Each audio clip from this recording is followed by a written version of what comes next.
Hi guys, I've been documenting my Linux journey. So my first Linux installation that I've done so far is Zorin OS Pro. I wound up supporting the program. I'm still waiting for a response email because the only thing that didn't work for me was the speakers on my HP laptop didn't work. However, it might not be their fault or whatever, and I'll probably figure it out. I can plug in my headphones, I hear sound fantastic, so the experience has been super great actually. The one thing that I absolutely love about Zorin is the integrated PDF reader function where it remembers your position.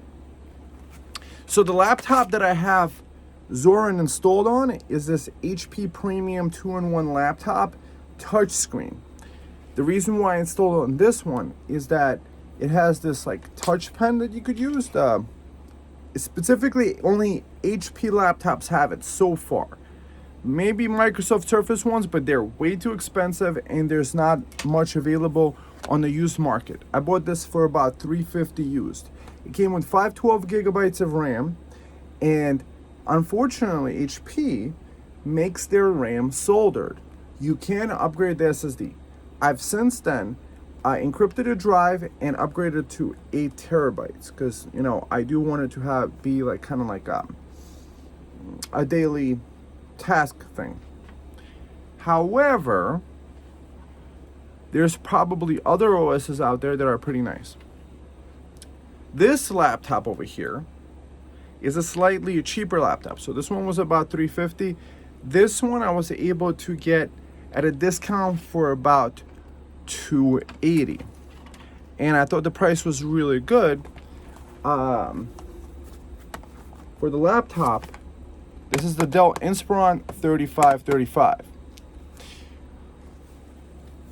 What I like about this laptop specifically, it has the 7730U processor, that's the Ryzen processor, with upgradable DDR4 RAM.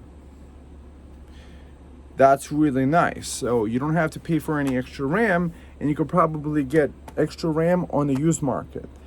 For DDR4, you could do maximum of 64 gigs. I know you guys out there might be DDR4U kind of like masters with computers, and this one feels almost twice as heavy because it has an aluminum chassis. This one is plastic. The benefit of this one on the premium laptop is that it has USB-C power delivery, data and charging. So on this one, if you want USB-C charging, you have to get this little adapter. It says for Dell. It's like $10 on Amazon, and it converts a USB-C to it. And the ports are faster on this one. This one has two 5 gigabit ports, and both of them do have a full-sized SD card slot. So this is really cool. So you could get a 512 gig thing. So to get into the point of this video, I actually have a little bit of a stack of these. I have like 3 extra laptops. It came with Windows 11, and I want to tell Microsoft in an official video that it should be FU soft, because nobody asked you for all the spying you're doing on us. Nobody is asking you to do all the ads and the Windows Start menu that people have to do. And I'm kind of figuring this might be the laptop for the next generation. Why do I say this? Well, imagine if you were since childhood using Linux, and it was as simple as Windows or a Mac. So the benefits of Windows or Mac is that they have a little app store. You just click the button, you install the app, or you go to the website, select the Linux installation, click the download, and install the app. So that's the way that Linux has already gotten. So I haven't had to use with Zorin terminal out the box in order to install the OS, encrypt the drive, and do the thing. So there are 3 easy to use to get started installations. I installed Zorin because it is fantastic. Just out that box, PDF, it remembers your spot. For me, I have a lot of PDF documents. There's a lot of PDFs you could get online. You're a student, you're reading PDFs. Do you want to, like, how do you remember your position? If your OS can't remember your position in your PDF, for me, that's a deal breaker. Number 2, the OS has to be able to recognize the software to be able to work with your laptop. So with that specific HP laptop, it's a pretty common laptop. I think 360s 2-in-1s are pretty common.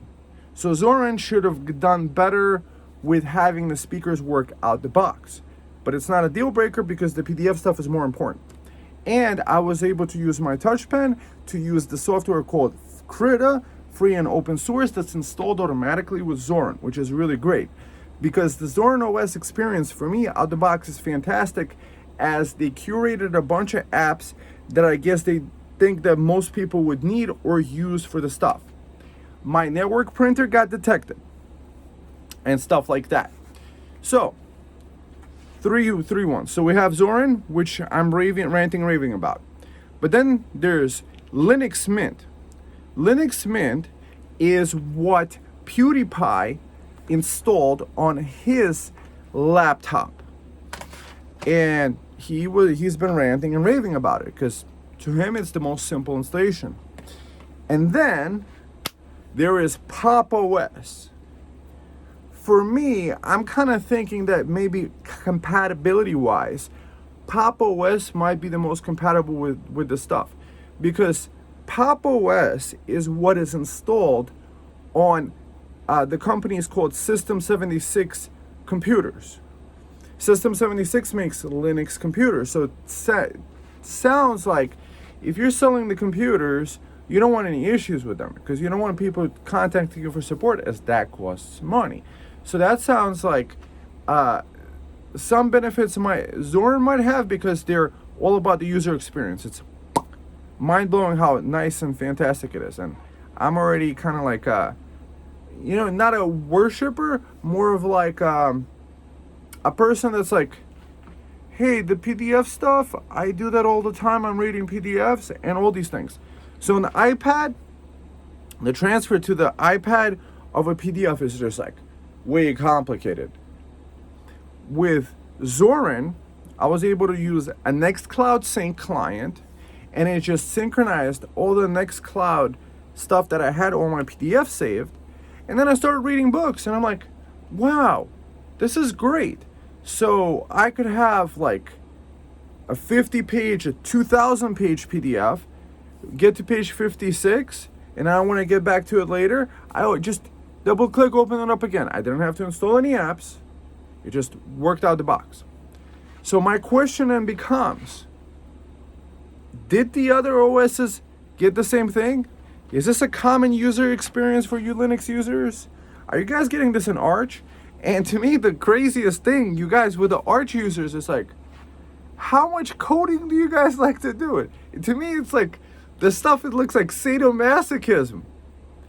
So what I'm thinking is that I want beginners. Okay, so I'm a new Linux user, a Windows convert, not 100%. I'm keeping both. I'm just figuring out how to use best of Mac, best of iPad OS, iOS. Like right now, I'm making a video on an iPhone. Can't put Linux on it. The video is the highest quality. The sound sounds fantastic. So the point is this: you use the right tool for the job. So what is a really nice tool for somebody that is a student or somebody that does office work and stuff like that? Gaming to me is secondary, so I'm not even testing the gaming. So I do have 3 of this identical laptop, the Dell Inspiron 3535. set with the 7730U processor. So 8 cores, 16 threads. Modern processor came out, I think, in 2022 or 2023. So not more than 3 years old. It can handle an SSD drive. This laptop is nice because it has an SD card. So if you get the 512 gig version, you could get an SD card for like $150. That's a 2 terabyte. So plenty of space to save your schoolwork, right? This thing has great upgradability, reasonable pricing, and it's a touchscreen. Yes, the HP is nice because you could use the pen with it, but that's kind of like a proprietary thing. So I did wind up ordering a 32 gig, but that has an Intel chip, but it has the 4 nanometer. So review coming up. I'm just thinking, right? 3 identical laptops. Zorin OS, Linux Mint, and install also Pop OS. What is the experience on each? How is the App Store? Do the speakers work out the box? Do the headphones work? So for me, headphones work. Number 1. You already could do something. Speakers work is number 2. That's a secondary thing. Number 3, PDF. So that's 3 parameters. And number 4 is for it to connect to a network printer. I have a Brother network printer. Will it show up automatically? So because I have 3 of the identical ones, I could just install it on the bare metal. None of this stuff like, hey, I'm giving you a show on a thing installation. 3 identical installations. How easy is it to encrypt it? So I'm going to encrypt the drive with the same password as I do for the root user on this laptop. I'm just figuring like this, is that if the drive is encrypted and let's say this thing cracks, doesn't break, doesn't turn on, bang, pop out the drive, pop open 4 to 6 screws, however many screws are in here, take it out, get the same laptop for $300, pop it into a fresh one, log in, type in my encryption password and stuff like that. So this might be a better option than the Windows version. So with Windows, it stores your encryption key that is tied into that piece of hardware, right? And it doesn't ask you for the encryption every time you log in. So every time I turn this computer on for a refresh or a restart, it asks me to unencrypt the drive, and then it asks me for the password for the login. Why do I use this? Why am I thinking of using the same password for the encryption of the drive and for the encryption of the login? Is that if, let's say, this falls into enemy hands or somebody that could be a hacker that wants to access to your emails, log into your banking, whatever you could have stored on here, operational security, OPSEC it's called, you would want that drive to be encrypted. So they wouldn't be able to take out the drive and then copy your cookies and your session tokens and use that to log in as you to your bank account. Make sense? So if you have the same password as your main user and you're the only one using this, I think that's excellent operational security. You're not worried about it. If the laptop breaks, you're not worried about that. And with Microsoft, that's one of those things. I think they have a lot of people, when they're making the stuff installed, by default on Windows 11, it makes you encrypt the drive.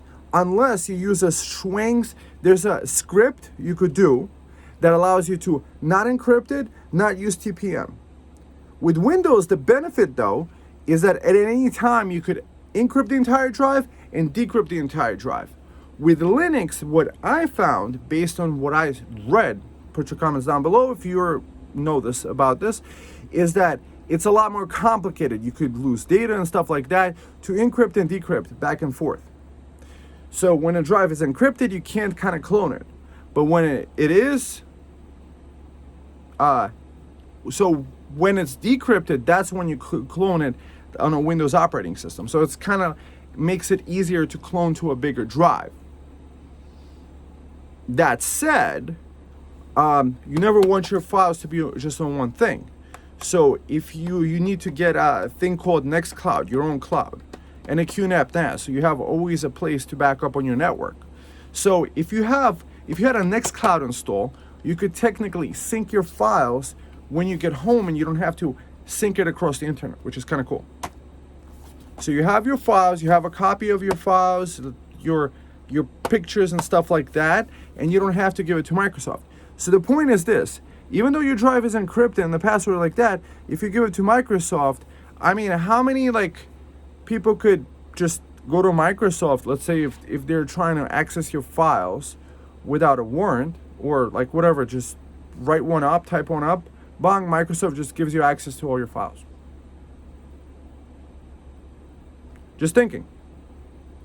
And then that's access to all your files, that's access to all your banking, that's access to all your thoughts, your dreams, your hopes, desires, and all your wishes, right? So 15 minutes I've been talking about it. So summarize. What am I going to do? Take Windows 11 off these things, not create the Microsoft account, not do that, wipe the drive, encrypt it, and see what the user experience is like. Speakers work. No. Headphones work. Then secondary speakers. Thirdly, PDFs. That's one of the most important things. Fourth, you just want your printer to work. So you're a student, you got a child. Get them started early on the Linux. You give them a laptop that can do all that with the software pre-installed. That's not asking them for their credit card every 5 seconds. That's not uploading all their data to the cloud. That's not taking your security keys, your all that encryption keys, and uploading it to the cloud. That where you just keep all your data just encrypted on a single drive. You could just pop out, put it in any computer, start right up. That's what I'm thinking is a really good idea. And then what would be cool, and then in a further video, I could take those 3 different Linux installs based on if they work out the box and do all those 3 things, is that how well does that encrypted drive transfer to another laptop? I do have other older laptops that I might either upgrade to Linux or not upgrade to Linux. It would be cool if I could just test out those laptops. Do those 3 things work? The speakers, the stuff like the touch screen, does all that stuff work in Linux if you just pop out the drive? So it's like, hey, I wanted to upgrade my thing. So the reason why I got the 32 gig is that the Intel one is the only one that had the 32 gig. I wound up ordering a refurb on eBay, and it had the OLED touchscreen with the pen support. But if you're running a server, this one's better because you could just upgrade the RAM. So for $120, I think 120, you could get 64 gigs of DDR4, at least right now. They're stopping the manufacture of DDR4 memory, so that might go up in price by a lot. So technically you could have a Linux server with this, and I think it allows you also to install a SATA drive if you really wanted to. I haven't found a cord long enough, but I think if you actually remove the battery, because if you're running it as a server 24/7, it's better not to have a battery in it. I did have a laptop many years ago where the battery popped up and it was already out of warranty. So when it's connected, sometimes these batteries kind of puff up because they're not meant to be charging all the time. I think the modern technology has gotten better. I had a laptop, Lenovo, connected for years, no problem. Year or 2. So how is the experience with this? So I'm just figuring students.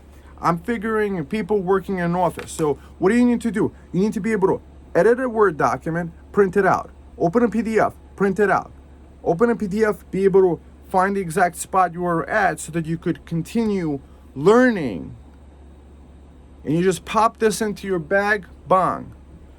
Yeah, this kind of sucks, the little thing, but just keep this with your adapter brick so that when you're not using it to laptop, there's a little lanyard. I guess you could just hang it on a string, so it's got like an adapter tip, and it's not a big deal. So Now you could charge this right off USB-C without a problem. Get a GAN little brick like this. That's a 65 watt. I think that's more than enough. I think it comes with a 65 watt. And that's it. So that's what I'm just thinking, like, since I'm testing out the stuff, what are the other waters? How is the experience? I'm kind of having big hopes for Pop! OS and Linux Mint. Where are they the same? Are they all the same with the PDFs, or is it Zorin that really has it? Do they all detect my network printer or not? For me, I have a Brother network printer. So I'm thinking, if it's a Brother network printer, everybody could get one.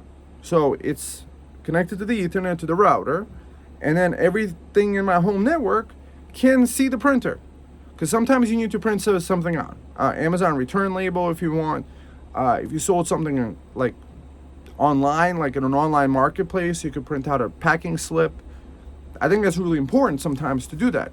So you want a laptop that could do that, and you could also take with you, and you could encrypt so that nobody else could access your data, and that should be quite easy. So I'm just going to go to their official things. So the test is going to include the most premium versions that I could do. So Apple was Cinnamon, the Linux Mint Cinnamon, I think is the highest level one. Pop! OS, so if there's a paid version, I'm going to go for that. Because Zorin OS, I did pay for it. If the other ones, I'm going to test it out. I'm going to go straight for the premium experience that they're promising. And let's see if they did deliver on the promise. Or is it Zorin the best? Is it Pop! OS the best? Is it Linux Mint? Because that's one of those things. Watching the YouTube videos, like, stop with the terminal. You're scaring people away. I mean, there's really two commands. Sudo apt upgrade, sudo apt update. So you update the things, you upgrade the things. That's the only ones really you need to do. But you guys are way too much into the terminal. Maybe later it's like, hey, now that you're into our ecosystem, you can figure out the stuff with the terminal. But for most, you're a student, you're trying to read a PDF, you're trying to edit a photo, you're trying to edit a video, you're trying to watch a YouTube video, you're trying to get into Zoom. Zoom, I think, installs on Linux without a problem. You just go to the Linux website. It's a Linux version from the Zoom website. So you could do a Zoom call, you could do whatever. Telegram, I recommend. So for me also, it's the experience out the box. And I'm going to tell you what I think. So that's the test. That's me ranting about it. I hope you enjoyed the introduction to it. If you haven't subscribed yet, subscribe. If you haven't thumbed up yet, double thumb up.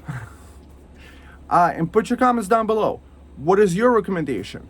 Like, if you had a nephew, a niece, if you had a daughter, a son, if you had a younger, like, somebody that we're trying to get the laptops, Linux, into the hands of the next generation, and then the next generation will not know what it's like to be in a walled garden where you can't upgrade the RAM, you can't upgrade the drive, your data's not yours, you own nothing, and you're happy about it? Who came up with that? It's like, you have to be a complete a-hole, a complete douche in order to come out, hey, you'll own nothing and you'll love it. Who said this? Like, are you kidding me? You guys are, no, we want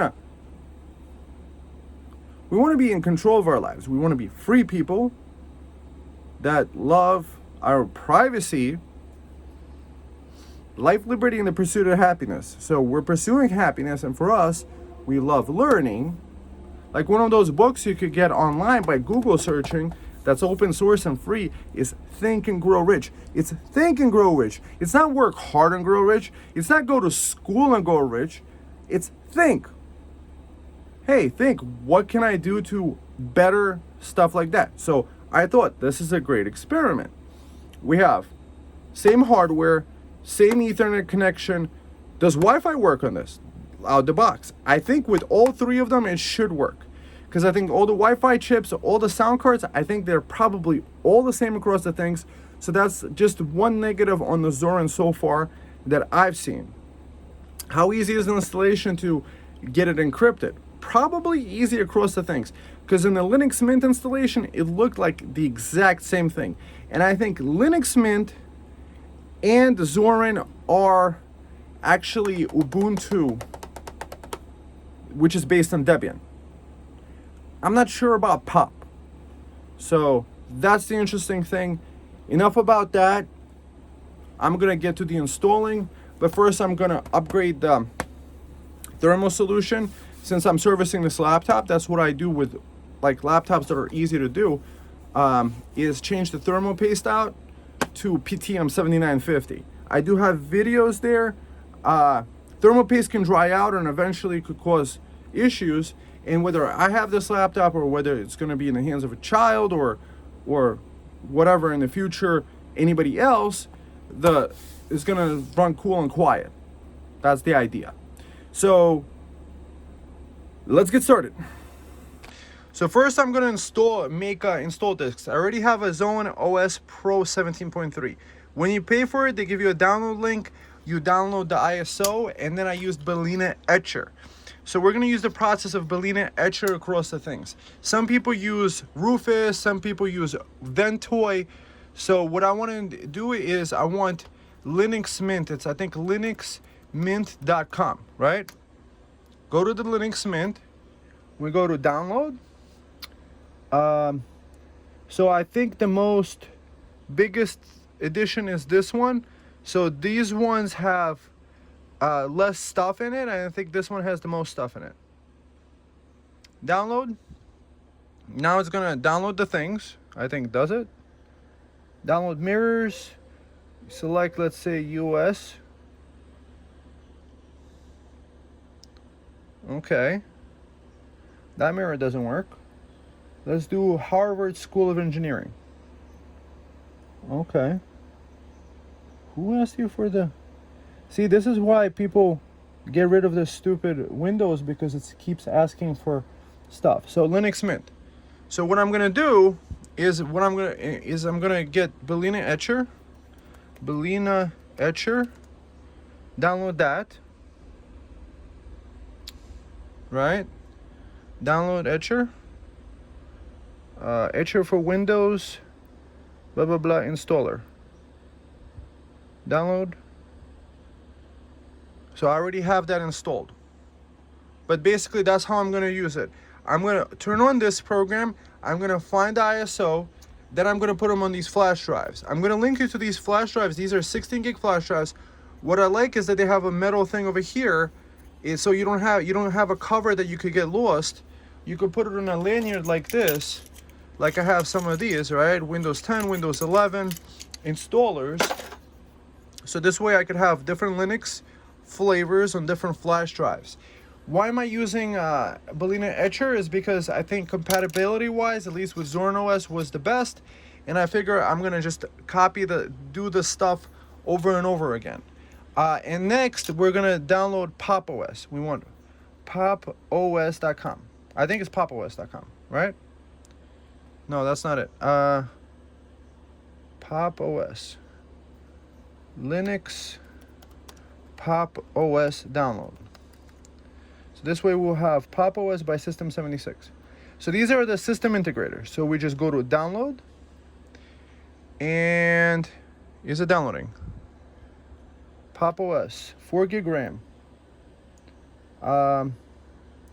So there's the version. If you have an NVIDIA card, there's this version you download, and if you don't have an NVIDIA card, you download this one.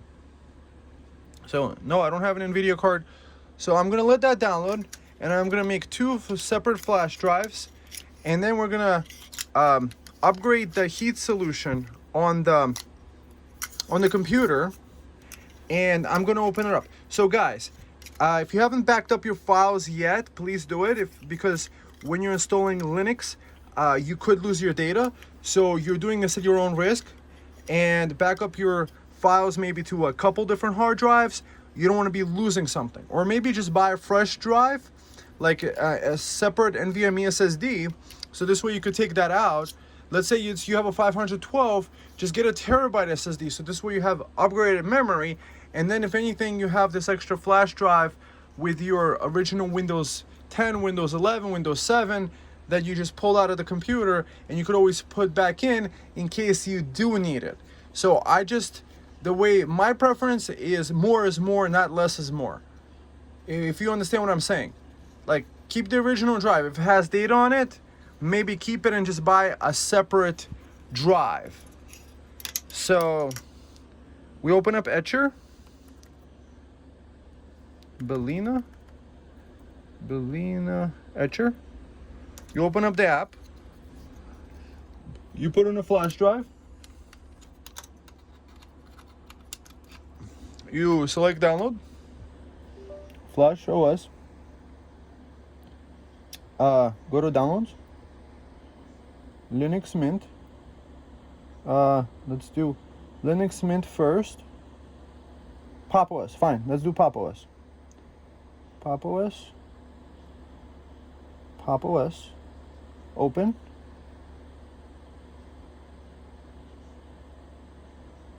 Select target.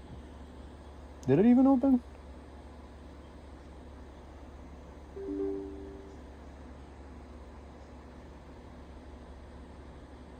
What? From file. Linux Mint. Cinnamon. So I'll figure it out. So I'm gonna get the file onto this drive, and I'll figure it out from there. So all the websites have, see, it says live disk creation, installing Pop OS, downloading the ISO, and then verifying for Intel, for NVIDIA, how to get it onto the thing, make bootable drive. So you just got to figure this out. For Ubuntu, how to make for Windows. It says Etcher. Okay, so that's me. I'll figure out from there. I'm just saying there's instructions for all kinds of operating system, and that's why I'm just showing that. So I put the same drive instead of this one to over here, and now it started working. You select the USB drive. Bang. Make sure you select the right one, because you don't want to flash a drive that you just backed up your files to, which I told you to back up. If you haven't backed up the files, I'm reminding you again, back up your files. You're gonna thank me. So this is the laptop opened up. So notice over here, there's upgradable RAM. You know, it's easier to take out. Oh, I was supposed to unplug this. So first thing, like one of the biggest mistakes you can make is not to unplug this guy. This goes to the battery. If you're doing any kind of operation with a computer, upgrading stuff, you want to unplug the battery. So this is DDR4 RAM, and this is 8 gig and 8 gig, so 16 gig. You could technically plug in a 64 gig kit. So this is the stuff zoomed in, and you see over here, this is the only cable I found thus far. You see it's a little bit short, but there is space to put a SATA SSD over here, but this cable wouldn't reach there. So if you're using this as a server, you would pop out this battery, take this battery out, you know, there's a couple screws, pop it out of here, and then technically put this into here, right? Because I think this is a combined SATA and power right to the thing. So you could technically upgrade the server, have a boot SSD, or boot from the SATA, and then use that as a separate thing. So that's what's cool about this laptop, and this might actually be the best Linux laptop. But we shall see. We shall see what the install is like. What I'm gonna do is I'm gonna service this laptop over here and install this stuff. This is called PTM 7950. So we're gonna replace the thermal paste. Thermal paste gets replaced very easy. Standard thing. This is an Ifixit screwdriver. So you gotta make sure this is always disconnected if you're taking out the hard drive. This is where you upgrade the hard drive. You can unscrew this, put it instead of a 512 gig, a 4 terabyte. You don't need to use the metal bracket. They only use the metal bracket is because they use these small SSD drives. Maybe they buy them in bulk that are shorter in length. So This one, this over here, you don't even need to unscrew this because I think these heat pipes come right off. You see, like this is not even connected. So there's 4 screws.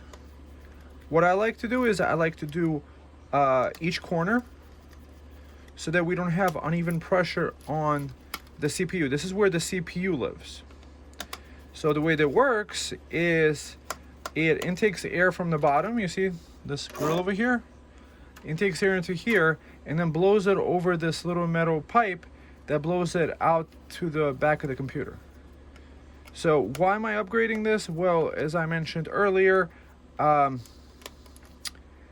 do this once and I might have this computer around for a long time. So in case I need to do it in the future, I know that I've done the upgrade and I don't have to worry about it later that the thing dried out, or if I'm reselling it, I didn't hurt the laptop, I only made it better. As I think electronics could last a lot longer if they were serviced correctly. You see this thermal paste stuff, it sometimes dries out, and well, after a long time it dries out. You use rubbing alcohol, 100% rubbing alcohol with it. So the way it works is that the heat from the CPU, from the APU, it's an APU. It has graphics chip and the CPU all together in one. So you technically need to just put a thermal solution right here in the middle, because that's the only stuff that actually has contact with it. You see, like over here, the thermal paste, and sometimes this dries out. So what happens is that if it dries out too much, the heat transfer between the CPU and this metal thing that cools it down keeps it from cooling down, and that's when you get like a slow computer. But this PTM 7950 solves that, because this was made originally for industry, for things that are designed to work for like decades, and it never needs to get fixed. It never dries out. It just changes states. When it gets hot, it kind of like gets perfect. It gets better at transferring heat than it actually when it's cold. So that's the thing. There's 2 layers of plastic film on each side. You have to remove that from both sides. In order to remove that, I use tweezers, and I cut off one thing, remove it from one side, and then I do from the other side. This is just what I personally do with my laptops. I'm just showing you what I did, and then I put the screws back in, and then we're gonna just overwrite the Windows 11 on here, the Windows 11 install, and I'm gonna make sure to plug in the battery as soon as I'm done with this. And why do you need the battery unplugged? Because there's a lot of sensitive electronics, and if you did a metal, some metal contact here, you could short something out and destroy the board. So this is how like the computer technicians fix the stuff, is that let's say this board got broken or something, you could just unscrew it and replace it. It's a part, and this is a single part too. I think Dell actually hit it out the park. What's interesting is I have a more expensive Dell 2-in-1 that actually has soldered RAM. So this less expensive Dell part actually has better upgradability and has this extra place to put an SATA SSD in case you do want to run as a server, but you would probably take out the battery doing that, which is probably the better thing to do anyway when you're running it. And down here is some like MOSFETs, I think. We don't even need to touch that, but you know, basically keeps that from, I don't know, transferring. The entire thing is made of plastic, and on this bottom part is some sort of like metallic thing. You see the antenna actually goes out towards the back, and it somehow is right where the hinge is. This is actually a better design, because I've seen where the antenna, you see the antenna plugs into the Wi-Fi Bluetooth module. This is the Wi-Fi Bluetooth module in here, WLAN, Realtek RTL 8821, in case you need to get a driver. And it's a very simple design. So I do like this design. I did get this laptop reasonably cheap. As I told you, $280. It might be a little bit more expensive. It depends on the market when you're seeing this stuff. That's why I bought several when I saw it for a reasonable price, and they were all working from a reasonable seller. So it might have been a company that had this, and they sold off all their parts. So another SSD could be just plugged in here, bang, put in here. A full-sized one, if you buy a short one, you could put a short one. The shorter ones only go up to like 2 terabytes anyway. If you want the longer one, the 4 terabyte or the 8 terabyte, you would put a longer one. Or a 2 terabyte or 1 terabyte, they make full-length one. Those are 2280s. So that's the maximum length of it here. I do like that they put QR codes everywhere for everything that you need to do. The battery, this guy. So basically you could get replacement parts. And I do like that you do have space here. I just wish there would be easier way to get the thing. If you guys know of a replacement part to get the SATA longer cable, because it would be cool to keep the battery and to be able to put a SATA SSD. However, you can't necessarily have it all. Maybe it's the design flaw of this laptop. If they would have put the battery, this guy a little bit to the left, it would have been easier to do that. But most of the time, probably they design it not to have that. So maybe this is kind of like a byproduct of yesteryear design. There might have been a leftover engineer that is like, hey, let's make a laptop that's upgradable and usable. Because that's the design idea that they're doing nowadays. Is most of the time they put laptops with only 16 gigs of RAM. Yes, this is only 16 gigs, but this is upgradable to 64. Everything else, you're kind of stuck with the 16. The issue with the 16 gigs is that if you open up a lot of Chrome tabs, you might need more than 16 gigs. So I'm gonna clean up this paste with rubbing alcohol, and I'll be right back. So this is what it looks like. See, that got cleaned off, and this is what the actual Ryzen chip looks like up close. Nice and cleaned off. Well, as clean as I could get it.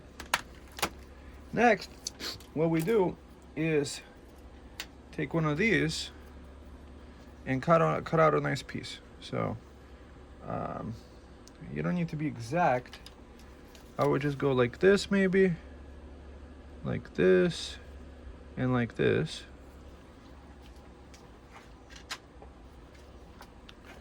Then take this and cut like this. Bang. Cut off the piece. Next, we peel one side off of this thing. So it's actually not blue. It's actually gray on one side. It's actually gray stuff.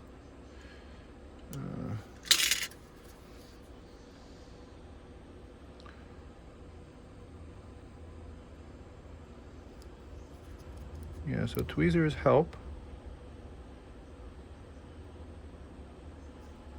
Trying to do this with your fingers is a little bit tough. So it's one-time application. So you got to make sure you pull off the stuff from both sides. Put the cap back on here.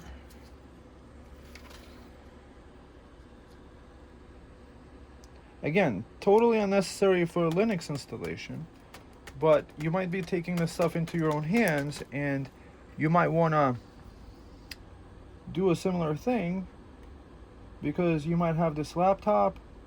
With Linux, what's beautiful about Linux is that you could take a completely unusable laptop and be able to use it because it uses like RAM more efficiently because it's not using the RAM for all the spyware stuff. See over here, I think that's fine really. So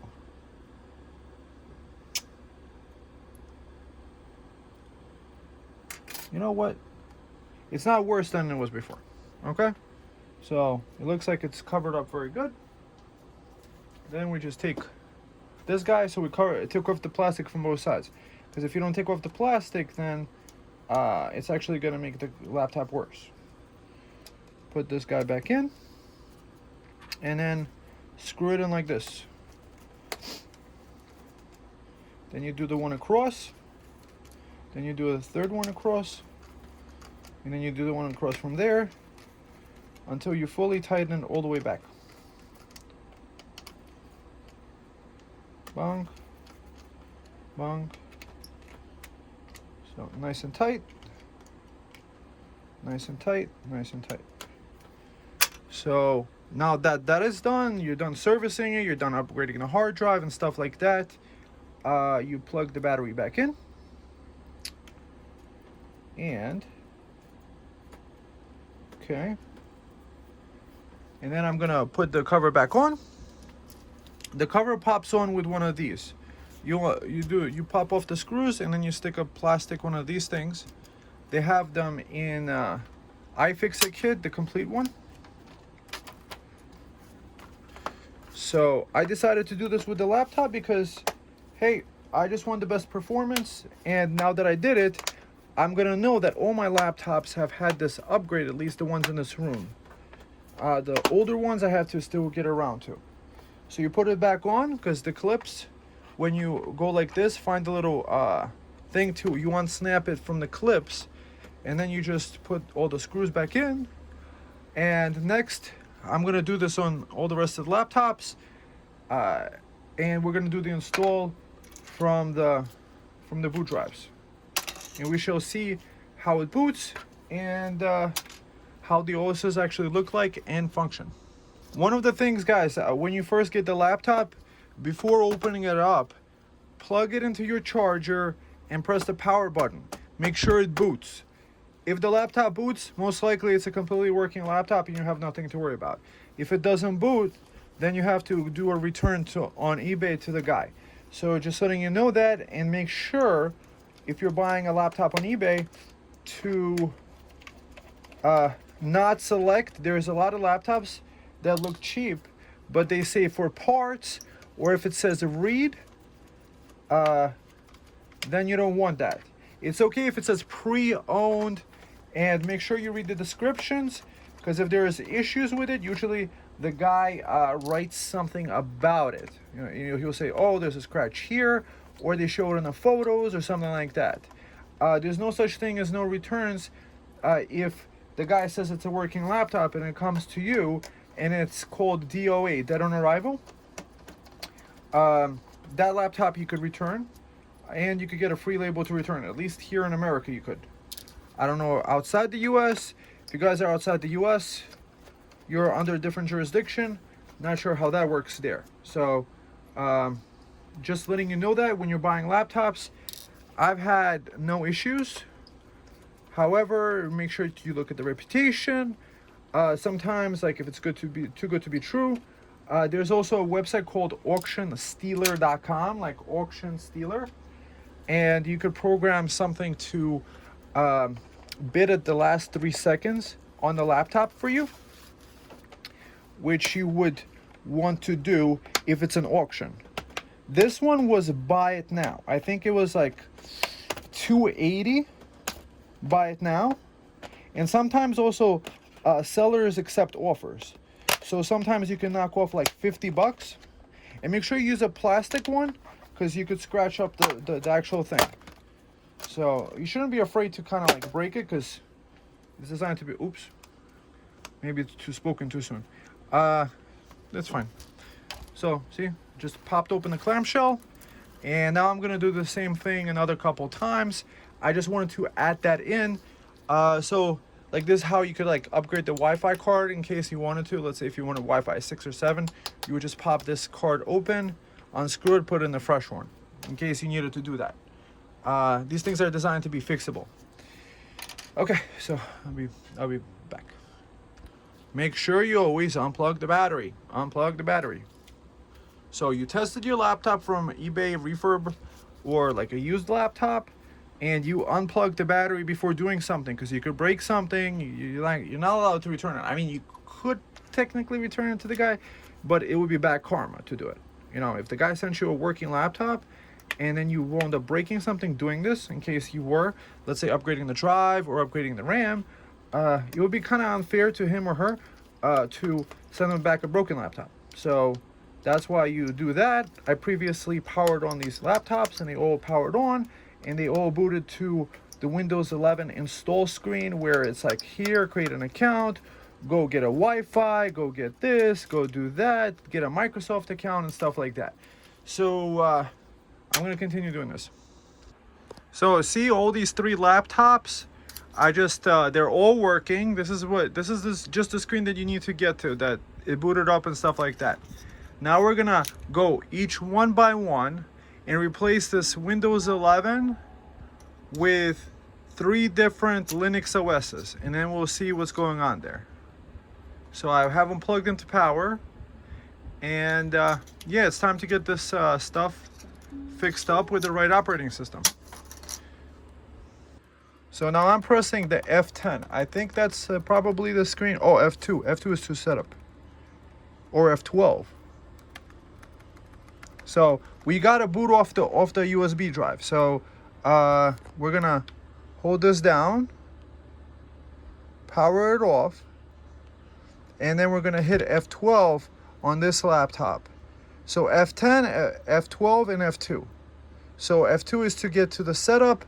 F12 is to get to the boot options with this laptop.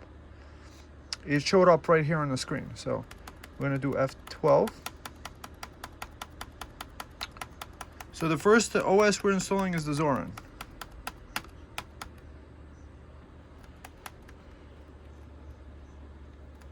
Oh, stupid Windows.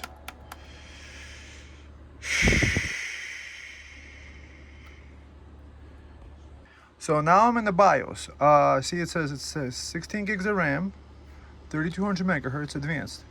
So adaptive warnings. Battery health. This battery is performing normally. Let's see. USB emulation enabled, audio enabled, secure digital enabled. Battery charge configuration. Let's do primarily AC use. If your laptop is going to be always plugged in, you probably want this one that you primarily have it plugged in. Especially if you do it the way that I do it. Anyways, TPM security.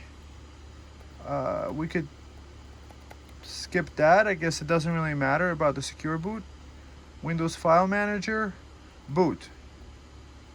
File browser, UEFI boot manager, boot option, file browser, add boot option. Input option name, Windows File Boot Manager, File Browser, EFI Microsoft Boot, UEFI Boot. So perhaps this USB drive isn't showing up here. So we're going to do exit saving changes. And then perhaps what we need to do is press F10. Was it F12? F12, I think. F12. F12 is the boot options. Okay, once we get to it, otherwise we got to figure out, maybe pull out the drive, flash it, and then install it, because this Windows really, it's the worst spyware you could probably ever install. So you need to hold F12 in order to get this boot menu. And then you select DVD vendor C production thing. So this is for Zorin. And then try or install Zorin. Safe graphics, extra blah blah blah. So we don't have any video. So try or install Zorin. Next, we're gonna do this with pop. So you gotta hold down F12, vendor FC. Now we're installing, try or install pop. Next. So we hold down the power button on this, on the Windows 11 install. Slide it down. Hold down F12. Turn it on. F12. And then you hold down F12. This guy, I pressed enter, badge shim signature. Press any, you need to load the kernel first. So pop isn't popping too much. Now, let's see, other options. We don't even have this drive in here. Okay, that doesn't help. Let's see, maybe it doesn't like where this drive is located. So now I'm going to replace it to that, because on here it's on the right side. So let's see. Linux Mint Cinnamon, boot from thing, OEM install for 4 manufacturers. Let's do OEM install for manufacturers. Let's see what this Linux Mint is about. Because I'm not sure what these other ones, I'm not trying to test it out. I'm just trying to, or let's do OEM install. Let's see how it works out the box. OEM install. And next we have to reboot this guy.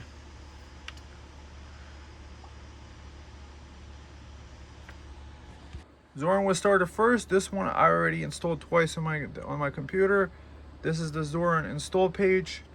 It's rather simple. The pop, I keep getting the stupid Windows thing. On here, we're gonna do install Zorin OS. Continue. I don't want to connect to a Wi-Fi right now.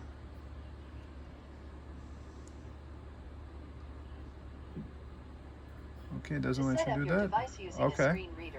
So I'm gonna do normal installation. Installed third-party and Wi-Fi additional media formats.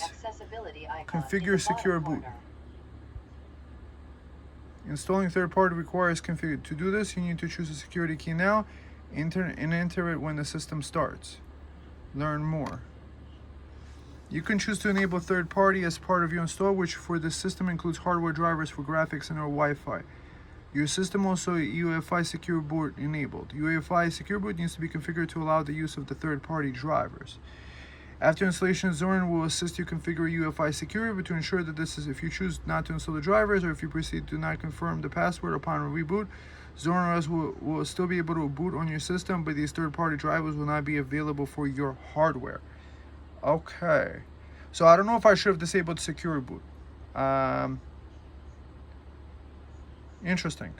That's interesting to know. So in the Zorin install, I chose a secure boot password, and now I'm gonna press continue, and I selected do not participate in the census, because why do I need to be censused? Now that I'm thinking about it, for this Linux Mint install, that's over here, I think I may want to actually, do I want to do it as a manufacturer? Maybe I should just do it as the regular user and then figure out from there. So Linux Mint, I'm going to restart and I'm going to do a regular install of the Linux Mint. And for the Pop OS, I got to figure it out. Maybe make a fresh USB drive. Maybe figure it out. Maybe I'm supposed to turn off whatever, the secure boot or something. So far, out of 3 systems, we're talking about 2 are almost equal. I think Linux Mint and Zorin might be very similar. Over here, you could do erase disk and install the thing. So this is the way I'm gonna do it. This is for disk encryption. So this is gonna wipe the drive clean and do the clean wipe of the Zorin OS installation for security. I'm gonna do that, and I'm gonna do install now, and now I'm gonna pick a security key. I'm gonna skip on the recovery key because last time it just didn't work, and then I'm gonna basically wipe Windows 11 out of it and install that. So far Zorin is doing the best, and then we'll check out Linux Mint, and then we'll figure out what Pop OS is doing. It's kind of interesting trying to install 3 different systems all at once in this grand experiment. So they're basically same laptop, same everything, same charger, same USB stick, all made at the same time. These USB drives were all made at the same time for installation, and so far the one that's having the problems the most is the Pop OS, and Zorin is actually winning. So I actually wound up going through saving the recovery key. I went to media, CD-ROM, because this one popped up as CD-ROM, and that's how it shows up. So if you wanted to save it to the recovery key straight to the Zorin USB flash drive, you go to there, CD-ROM, and then you could do recovery key, and then you could do open, and then save that. And then you could do install. Could not do the recovery, read only. Okay, so it doesn't let you do that. Okay, that's fine. So we're gonna skip the recovery key. Could not save. I'm not trying to save it. override empty disk space. No, we don't want that. We just want to do install, count, save, install, read-only system. See, now it's kind of like messed up. Let's do back. Let's do LVM and encryption, and then I'm going to redo this part. Okay, so trying to save the recovery key to the USB drive keeps giving me an error message. So you could not save recovery key even though this is unchecked. So this is some sort of bug that these guys need to get fixed. Linux Mint install, I'm holding the power button, right? And it's not letting me get out of the screen. So once you get into the OEM installer, I think it's designed to not let you out. So I have to go ahead with the OEM installer. So we'll see what the OEM experience is like. Linux Mint, I wound up restarting. Oh, shut up. Turn on narrator by pressing Windows plus Control plus Enter. For more accessibility features, press Windows. Ooh. So Linux Mint, I wound up holding this down for like 10 seconds in order to turn off the PC. And then I selected the first option, start Linux Mint. So we shall see how it starts. So I'm on the first page. I went to the install Linux. I went to the beginning, install Linux. I press continue. I think this looks like they copied each other. I don't want to connect to a Wi-Fi right now. Neither do I ever want to connect to a Wi-Fi. Let's see. So configure secure boot. Installing third party requires configuring secure boot. So it looks like the same thing as the secure boot that we're talking about. So let's do learn more. It looks like Mint and Zorin might be the same thing with a few twists. So it's not letting me learn more, or it's still loading the page from the thing. I'm gonna figure that out. So interesting thing about secure boot. Apparently it's a thing on the BIOS and it signs it as like a Microsoft app. Okay, so I guess it is compatible with secure boot, which is good. And if you're doing a live USB, then you shouldn't do it. Interesting. So this is the interesting thing about UEFI. So Windows 10 and Windows 11 have this thing.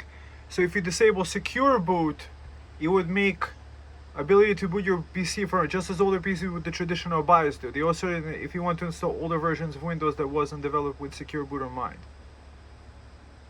So there is a key, but it's not really a Microsoft key. I think I'm just going to disable the secure boot because we're encrypting the drive anyway and people can't really get into it.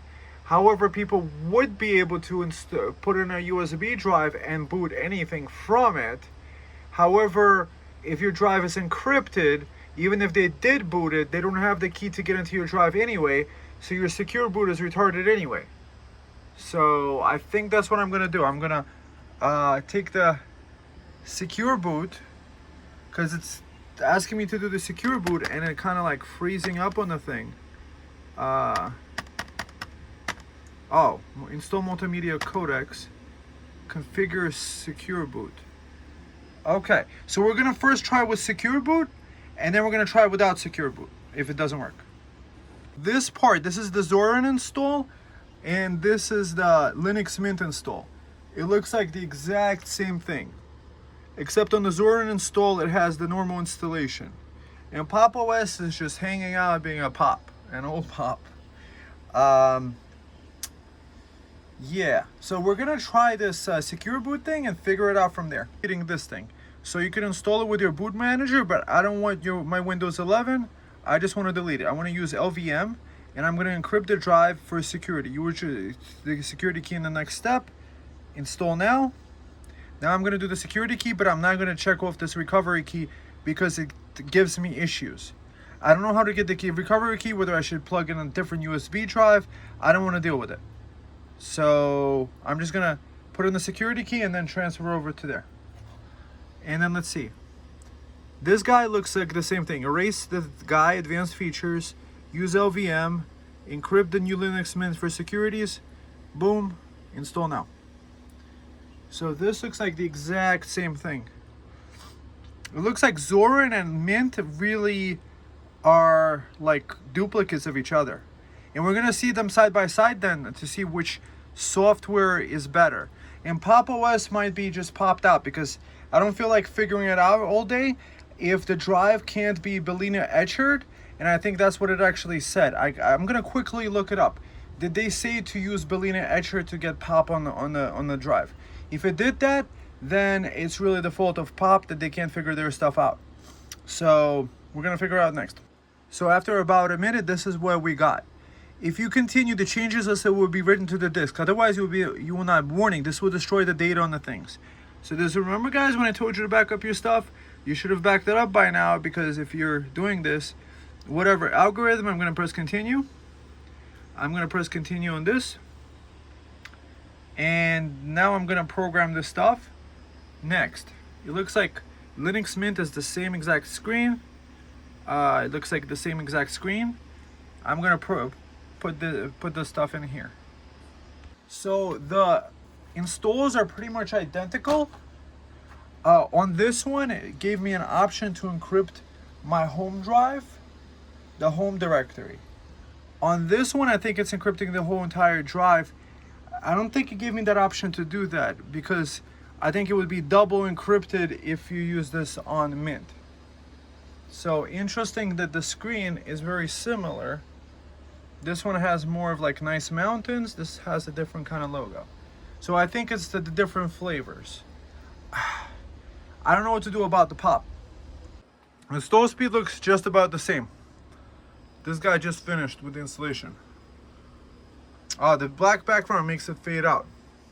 It blows out the center stuff. This light background makes the video work fine. So for the Pop! OS, I did absolute disable, firmware TPM disabled, and secure boot disabled. Let's see if we could actually get this guy to work. I'm gonna hold F12.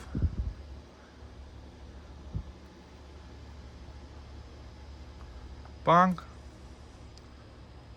Okay, so if you want to install a Pop, you need to turn off the secure boot. That's what's keeping it from loading. This guy's still installing. This guy seems to be working. The Windows install on the drive was messing it up. And Linux Mint is saying pop out the USB drive and then press enter. So when your drive is encrypted, it's asking for a password to unencrypt it. This is on the Linux Mint. I think it's the same thing as on Zorin. And this guy just booted up into Pop. That's kind of interesting. So this is the Pop! OS install page. Let's do select this. This looks kind of nice too.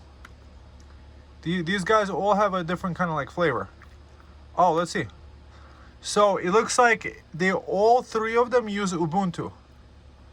Ubuntu 22.04. I think all three are based on the same kind of architecture. US English, whatever.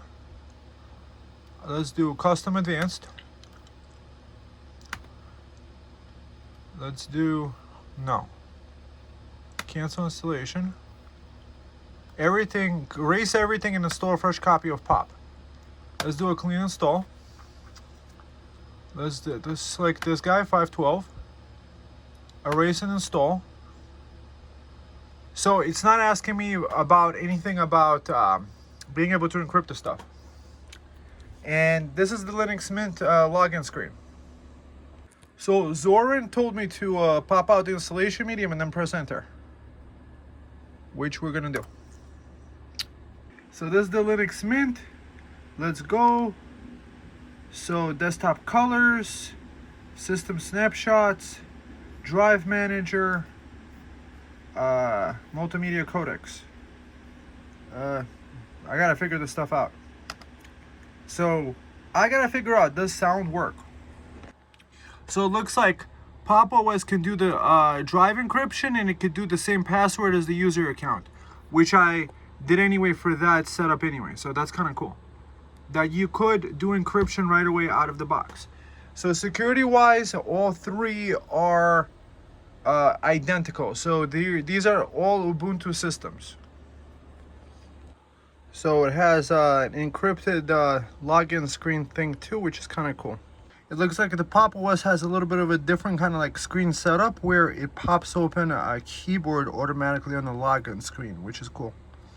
So here's the login screen. Here's this one. So let's go right from the right to the left. So do we have internet here? Is this Firefox? Okay, good. So this one is, let's see, YouTube. Oh, let's go to music.brighteon.com. Stupid YouTube.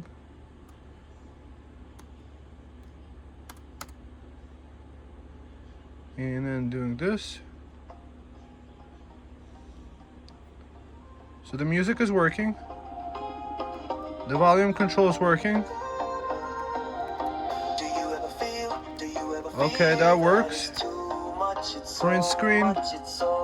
Okay, print screen works. Okay. Now let's go to... Okay. So that test works. Sound works out the box on this PC, which is cool. So this one passed with flying colors. The volume controls turning on and off. These kinds of things. The screenshot button works. All those things works. Okay. Now, let's see. Click here to view updates. Dock extends to edges. Let's do that. Show workspaces button. Desk, camera, I don't know what all that means. Okay. Here, I don't care. Wi-Fi, skip. Location services, no. Time zone. Let's do that. Connect to online accounts. Okay, so that's cool. Next cloud. Start using Pop! OS. This is annoying. So default browser is this guy. Now let's go to music.brighteon.com. So for me, this is all Ubuntu. Stop your stupid cookie. Okay, this is annoying. That's annoying. I don't know how to change that. There's no maximize key here. So I'm not liking this OS. The scrolling is kind of working crappy here. Or maybe I'm missing something.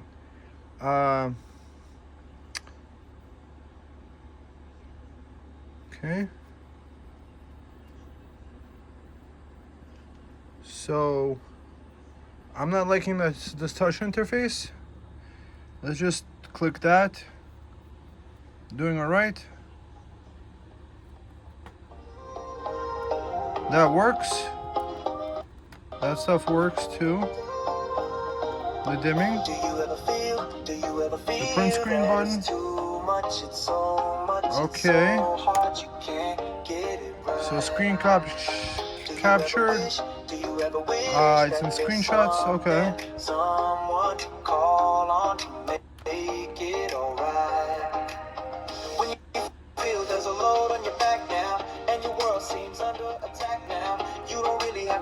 Okay, so that's nice. Pop, wired connection, log off. Bluetooth on.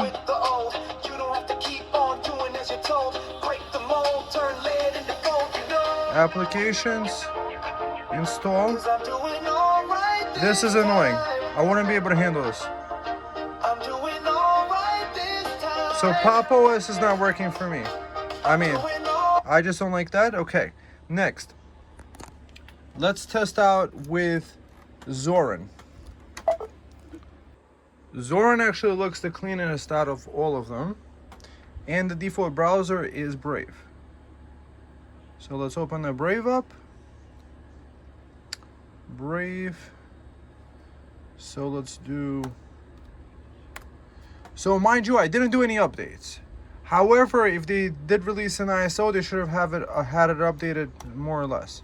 So music dot brighteon.com.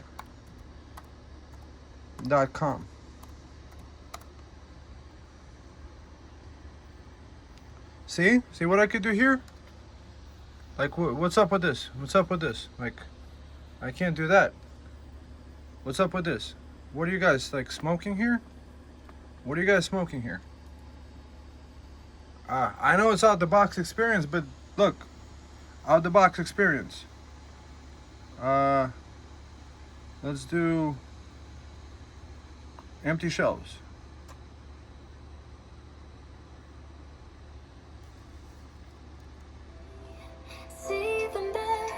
So music is working. It's alright, please don't fight if you get hurt. Print screen is working. Empty shelves, save yourselves. We gotta get out of the shelves are empty. We've got no lights. Calculator button. The people are hungry and they're starting to fight. Oh, that's cool. Windows key. Windows key pops open the stuff. What about the print screen in this guy? Print screen pops open some weird stuff. What's up with this? That's retarded. Let's do. So here, this opens up the starter. Oh, that's nice. Look at the apps installed.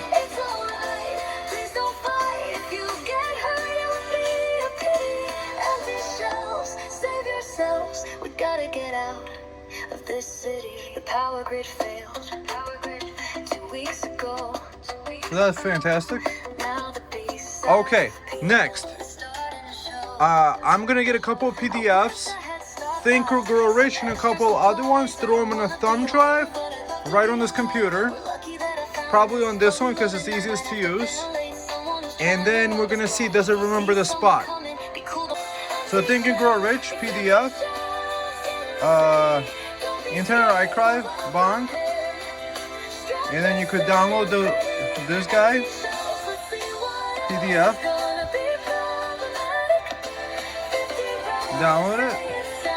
I'm gonna put it right on the 16 gig, save. So Think and Grow Rich and a couple other books. Let's try it. So Law of Success and 16 Lessons, right? Let's get the PDF. Bang. Download to this drive. And let me see another book. Updated software. I do like this. This is cool. Install now. I'm gonna install it. Okay, so I'm on Zorin OS and I want to do some reading. So let's say I had a couple books I'm reading. So Think and Grow Rich. Open it up. And I get to chapter Workshop of the Mind, right? So, okay, close that down. Then I'm like reading How to Win Friends and Influence People. I want to have more friends. Let's say I get to this page. A drop of honey. This is fantastic. Got to this page. Right? Then I'm reading Law of Success and 16 Lessons.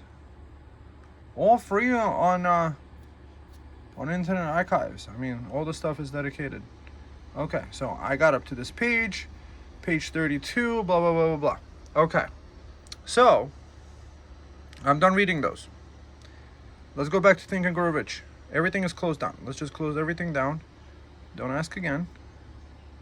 Think and Grow Rich. Bang. Remembers the things. Okay, close this down. How to Win Friends.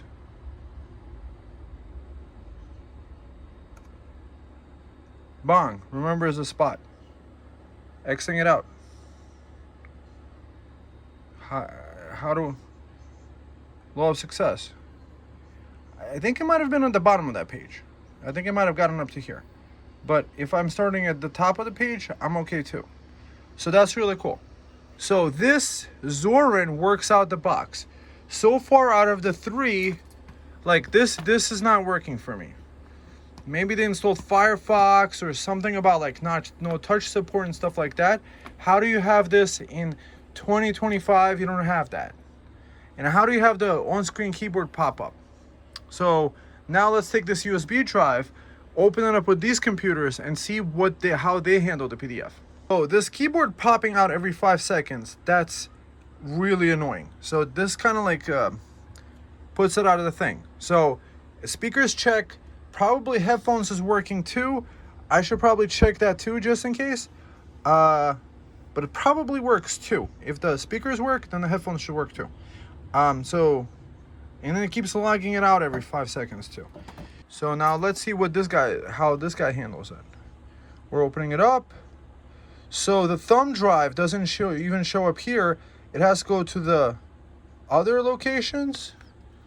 Is this maybe port not working?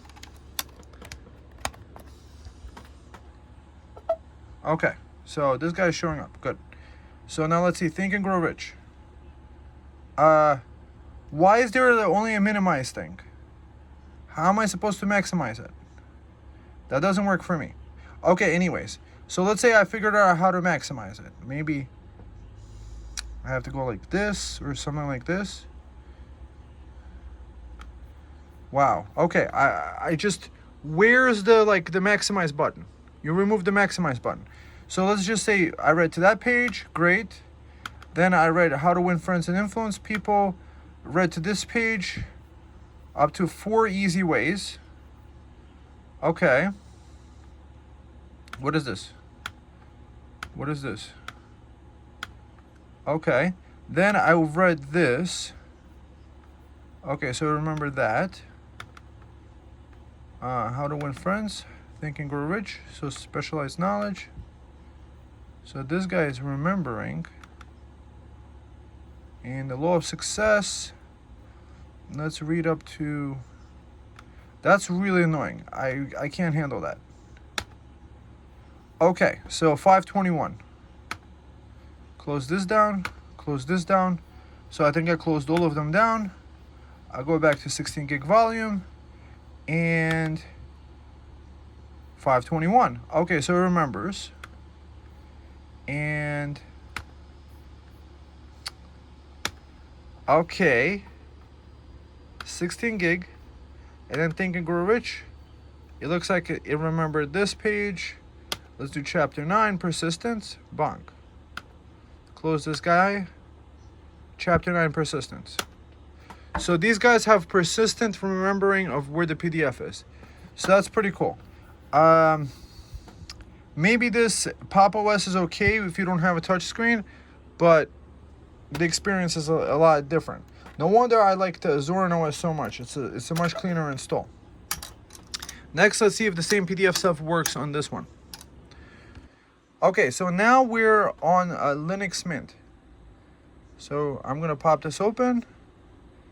They look like they're using the same operating system. So let's see. Page 21. Okay, so we'll close this down so I can maximize it. So Linux Mint is second place here. How to win friends and influence people. Let's go to whatever. Give it the dog a good name. Okay. So, okay, close this down. I read it a little bit. Think and Grow Rich. And then I'm going to do chapter 14, The Sixth Sense. Okay. Bong. So, page 21. Okay. Give a dog a good name. This has a maximize screen button. That's fantastic. And The Sixth Sense. So it remembers the spots very well. I'm wondering if I unplug this, is it going to open up to the same Sixth Sense on this computer? 1 second, I got to log in again. So let's see. So over here on this one, it actually shows the cover. See, it's a different page. It's not opening up to the Sixth Sense. Forms of imagination. This guy's on page 31, practicing the golden rule. Okay. How to win friends and influence people. So they each one have their own. So they're looking at the same files on the same USB drive, and it seems that there's like a memory thing going on between all of them. Okay, so let's flip around a little bit around the different things. So this is a clean setup. This is right out the box. There are settings you could do to change around Bluetooth, Wi-Fi, all the different things. Zorin modification, graphics. So Zorin this is the paid one. Everything else was free. Let's see. I think the touch support is superior in this one. This just feels nice, exactly like it should be. On this guy, I can't do nothing. On this guy,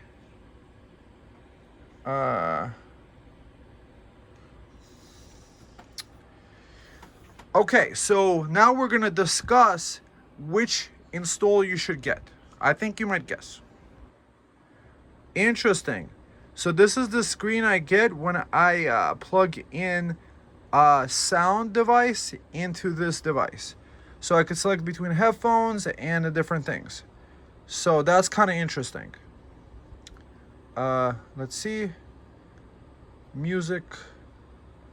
Playing the... Okay, that's loud.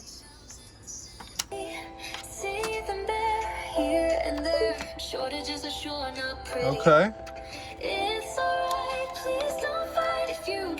So chances are all of them work for your headsets and headphones. So my own personal laptop, which made me want to install it, is this one. See, on this laptop, I actually had an issue with my sound not outputting from the speakers on this one. This is like a premium laptop. I have Zorin installed here. And I'm glad I installed Zorin other than anything else, because if I would have the experience out of these guys, oh man, I would get pissed. Because you just want to be able to quickly scroll through the things. Pop OS is definitely a no. So Pop OS, this is getting flashed with Windows 10.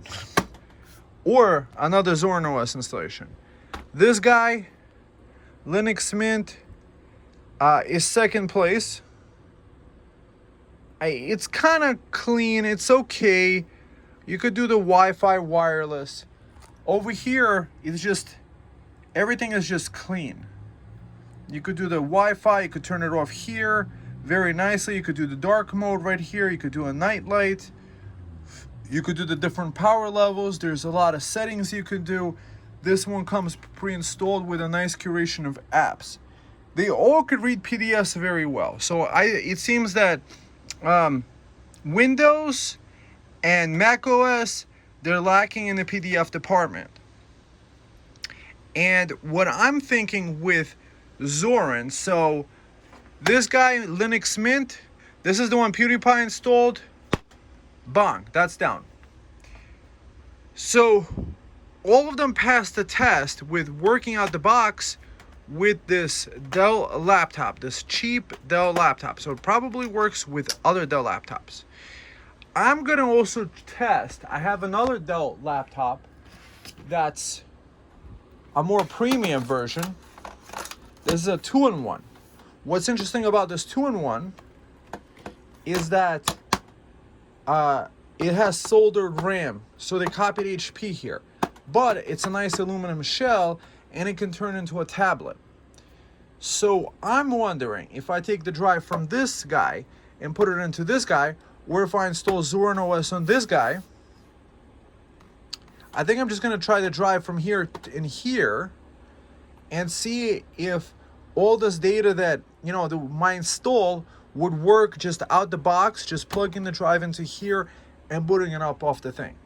Because if I'm correct with that, that's a game changer. So let's say in the beginning you have a laptop, whatever laptop you have, whatever size of drive you have. And then as you upgrade, you could just migrate your drive, or instead of spending $1,000 on a laptop, you spend $600 on an 8 terabyte drive that's encrypted, and then get like a $150 laptop, like some cheap thing, and then you just migrate it over time as you need it. This way you have all your data stored and backed up, and then you just move on to a higher level and then sell the old laptop on eBay, and that's it. And you're pretty much set. So what would be really interesting is to test out this Zorin OS. So we already came to the conclusion that we want this user experience. Out of the three installs, the Zorin is the best, most curated one. There's a lot more settings. It's more polished. They really made it nice. It has all these apps pre-installed. Like Krita, for example, allows you to draw on the screen, which is fantastic. So new image, right? Create. Up. So the advantage that I do have with my HP is that I could use this HP specialized pen. You see, it doesn't do anything with this screen because it needs a capacitive a touch screen that HPs have only, it seems. Maybe some other laptops. But it's still kind of cool. You could still go like this with your finger. Nobody's stopping you from doing that. Okay, so last test, I guess, is take the drive out of this guy, take the install out of the fresh install of Zorin, and put it on this laptop and see how it works. I'm not even going to close the cover, or maybe I should close the cover. I don't know.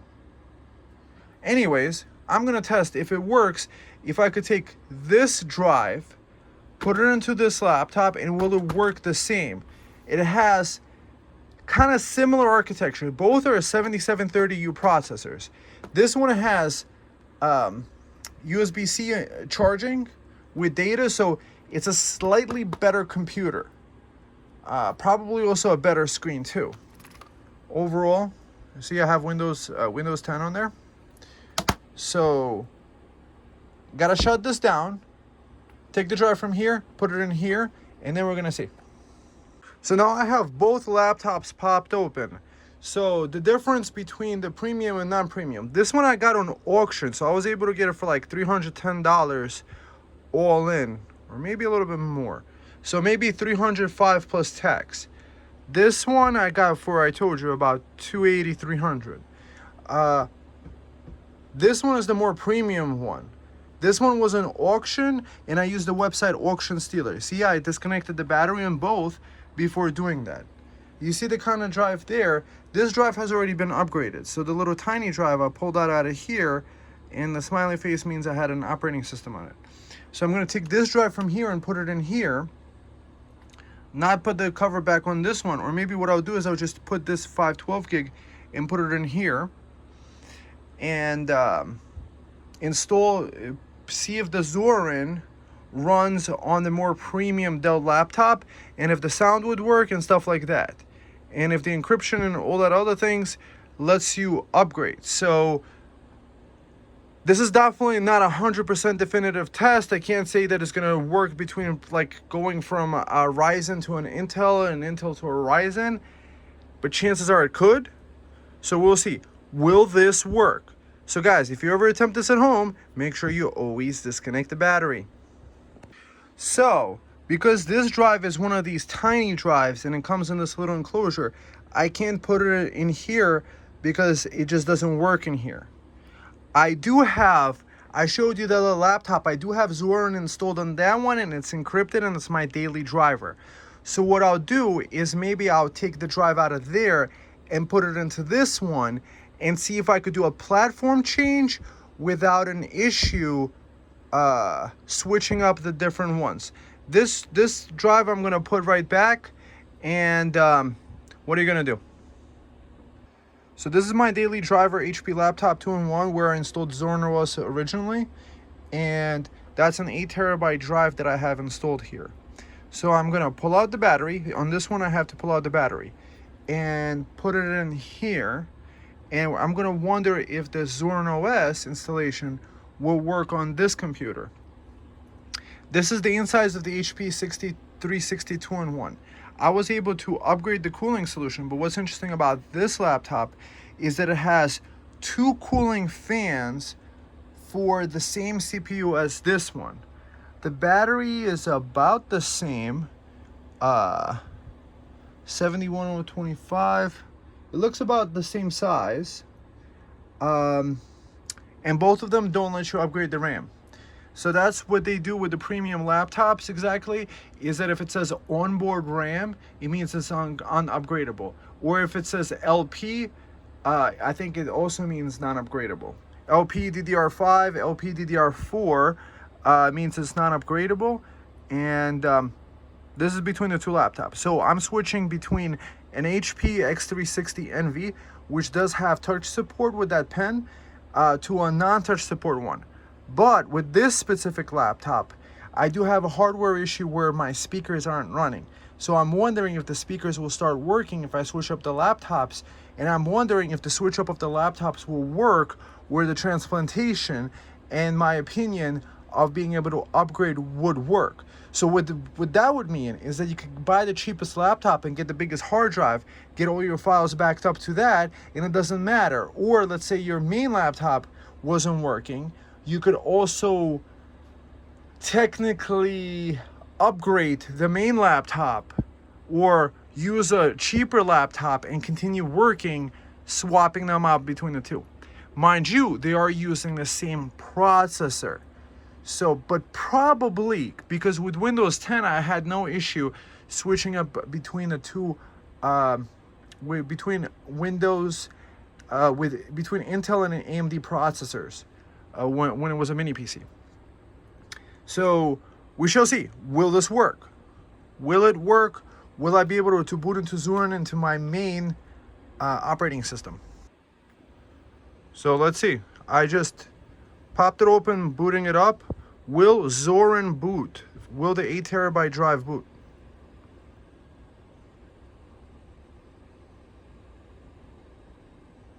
Interesting. Looks like it's working. It looks like the transplantation worked. So I wonder if the issue is going to be fixed if I run this. Okay. Nice. So I'm glad I'm able to switch up the laptop. That's fantastic. Yeah. He hiked him and spiked him and raised the walls to spite him. If you extend your hands, he's gonna cut him off and bite him. He's hungry for a pound of flesh, even if there's nothing left, making everybody pay and call and collect. There's nothing you can do, don't even try to stop it. Even if you're crazy, my orange man can top it. Trump the tariff sheriff, he's a coming to town. Trump the tariff sheriff, gonna burn it all down. Economic earthquakes, existential high stakes. Trump the tariff sheriff isn't messing around. Taiwan and Korea, sure was nice to see ya. Wouldn't wanna be ya since you're paying such a fee. Yeah, Singapore and China, they falling far behind ya. With economic warfare, we gonna decline ya. Decoupling from Asia, commie China plays ya. Triple down tariffs, they don't even phase ya. There's nothing you can do, don't even try to stop it. Even if you're crazy, my orange man can top it. Trump the tariff sheriff, he's a coming to town. Okay, so Zorin OS, Zorin OS, Zorin OS, Zorin OS. I was able to transfer the laptop from, I had a speaker issue with that one. It wasn't outputting to the speaker. And now that I put it into this laptop, this is a Dell version of the premium laptop, I'm able to get the sound. playing. So I also ordered an OLED HP that has touch pen support, and my fingers are crossed that the Zorin OS will work on that out the box. If anything, like, I could always sell it or whatever. That's not a big deal. I just like the idea that, hey, this just proved the point. So if you have a daily driver that is kind of like not working, or you need it to work and something failed, the screen failed or something else, you could pop out your SSD drive with your Zorin, with the encrypted data, and it will just work right back out the box. I have my email set up, I have my Telegram set up, I have a whole bunch of different apps set up. So now you could create a big drive and then just install your stuff and be really happy with it. So I'm just happy that worked, because having to put on headphones every 5 minutes to enjoy music or a podcast was a little bit of a deal breaker, but not 100%. But now I can also read my PDFs and do that on a nice touch screen, everything just playing nicely out the box with an updated operating system that works fantastic. You do have email support with those guys. They do try to give you guides. It's just perhaps that HP model doesn't work with Zorin. Perhaps maybe it's the speaker, maybe there was a speaker issue. I have no clue. Not the issue. When you have several laptops to choose from, you can figure out what is best for you. So for me, I'd rather give up touch support, because that pen I would probably use once in a million years. Plus this pen you could like lose somewhere, and it's not like I'm doing drawing every day. I have also a 14-inch. Also on that laptop I could always install Windows 10 or Windows 11 and have that touch support, which is fine. I wonder if the rotation works. No. So that's one of those things I guess perhaps Linux operating systems don't have, is when you have a 2-in-1, the rotation. However, it's not a deal breaker for me, because with these 2-in-1s, it's too heavy to be a tablet anyway. If you want a tablet, just get a tablet. But the benefit of that is that you can hold it in like weird ways, like with the stuff all the way back, which is kind of cool. I mean, that's fantastic. I have Zorin, I have my email Betterbird. Watch my previous video about the benefits in 38 minutes. I tell you exactly which apps to install. And I wasn't 100% sure. Was there a better app? You have Joplin over here for note-taking. You have Telegram for messages. You have Nextcloud to synchronize your files. So if I save something on my Linux, it could show up on other computers. I mean, this is just fantastic. Oh, and it just works so smoothly. So we already saw empty shelves. Don't believe your eyes. That's nice. I am so excited. This is great. And this thing has a full-sized SD card slot. And it has the USB-C charging and data. This is a 2.5 gigabit connection. Okay, guys. So this is a very long video. And if you guys were looking around at all the different things, it's like one of those things. Which one do you pick when there's like 50 different or however many? We tested 3 today only. And they were all Ubuntu based. But we know that one is a clear winner. It's this one. It works out the box. It can encrypt your drive, keep your data safe. Your computer, you're not dependent on your computer. You could easily upgrade your computer, transfer it to another thing. If you had a Windows 11 operating system, because the security key for the encryption is stored on the machine, if you pulled it out of the machine and put it in another machine, it would at least ask you for the security key, and it might give you a whole runaround for that. But this one doesn't care about the security key that's stored on the machine. It stores the security key on the drive that keeps your data. Bang! That's like genius. That's like genius level. Hey, what if the computer breaks? Well, now you got to take it to a repair shop, and then repair shop doesn't have your key. You have to log into your Microsoft account, and Microsoft has your key, and then you download it. It's like, really? When you saw how easy it was, I popped out a drive from one computer, put it in another. Now this Dell has a working 8 terabyte drive. This was my original 8 terabyte installation, and now when I get the HP, that's a touch 2-in-1 Intel-based PC, I could pop out this drive, put it in the OLED one, and now my daily driver is an OLED PC. If that breaks, I could put it in this one. Or if, let's say, I want to do some drawing, I could possibly pop it back into the HP 2-in-1, that one. Also, that computer completely works fine when it's Windows 10 or 11, so I could technically sell it if I wanted to. So not until you test it out do you really know. And we know that you can have like a more premium experience. This is, I did test this laptop out. There is a review I have on my YouTube channel that's a little bit long. So mind you, my videos get long. I don't sit around cutting out. I just leave everything in. So today you saw me going through the motions, installing 3 different operating systems, testing out each one, seeing one by one. They all had sound working. They all had that PDF stuff that I was enjoying. This one has the most apps. This one has the most support. You do get an email back with your support. And freaking the sound works. What can I say? Zorin for the win.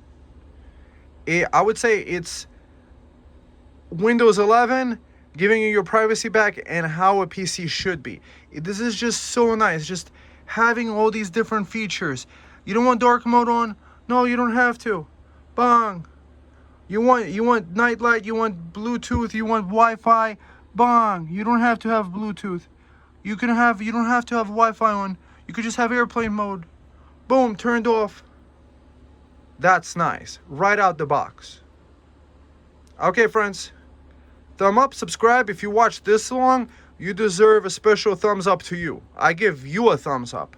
I give you a subscription, and I hope this motivated you to get inspired, to get the Zorin OS, seeing all the headaches that I went through, and just get through it. It's like, wow, I install Zorin, my data is mine, I can transfer data from one computer to another, and have a daily driver PC, and I'm not worried about it because I have Nextcloud. My files are backed up at home, so when I'm home, I'm backing up the files automatically with Nextcloud. All my stuff is encrypted, my data is safe, so all my banking information, all that good stuff, it's safely encrypted. I have 8 terabytes, so I have enough space to use as much free and open source software as I want. I can make YouTube videos, store them on here. I could probably do some video editing too.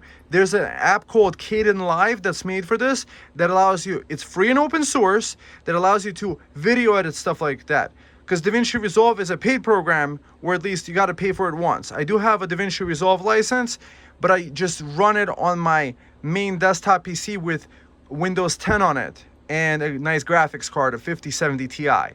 That processes through these clips. And that's why I make the full-length 4K 60 videos. I just do it on that. I just know the right tool for the job.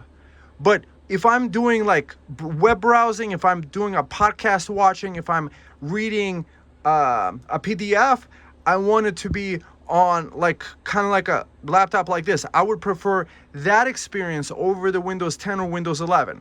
On Windows 11, I find myself getting too many pop-ups telling me to like buy something, like turn on your Wi-Fi, turn on this, blah, blah, blah. Always trying to get me to do something, always trying to spy on me and trying to keep me from getting focused on what I need to do.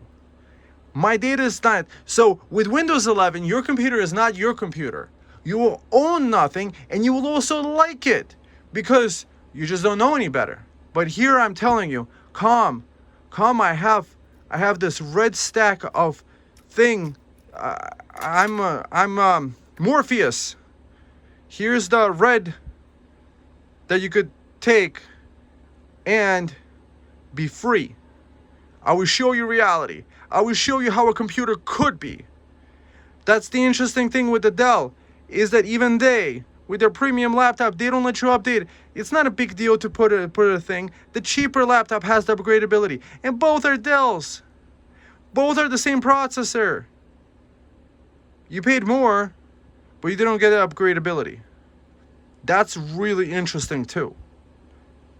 Okay, friends, I'll see you in the next one. Have a blessed day.